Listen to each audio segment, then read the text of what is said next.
If you are asked to balance this, here's how to go about it. C4H10 plus O2 on the reactant side and H2O plus X.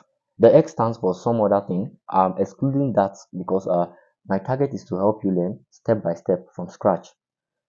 So note that on the left hand side we have carbon, but on the right hand side our carbon is with the X not included, so you would ignore the carbon for me.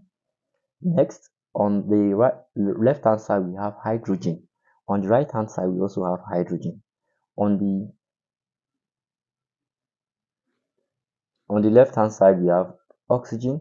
On the right hand side we have oxygen. So you are just basically balancing two elements for me here in this entire compound. And so how do we go about that? We have two hydrogen here, and do not forget that we cannot change this 2 here. We are not supposed to touch the 2, but we need to balance it to increase it so that it matches with this 10 we have here, this 10 for the hydrogen here. So the next thing to do, you rewrite this side that with a higher proportion. Write it for me. C4H10 plus O2. Then this other side, you look for a multiple. What number can we multiply 2 by in order to get 10? Example 5.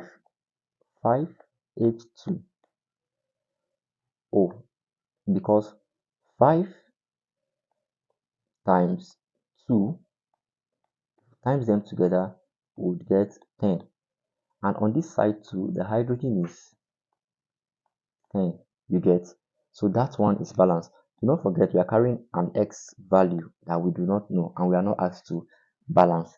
Now next, let's check the oxygen now is unbalanced. How do we know? My oxygen here is 2, but here the oxygen is 5. This 5 here would affect this one too. So we have 5 oxygen on one side and we have just 2 oxygen on the other side. This is a first pro tip, like the first phase of how to balance chemical equation. There will be subsequent phase that will take us through step by step, and you will master this in no time. Would you like to solve similar questions to this? Click on the link in the description box. You win. Just believe.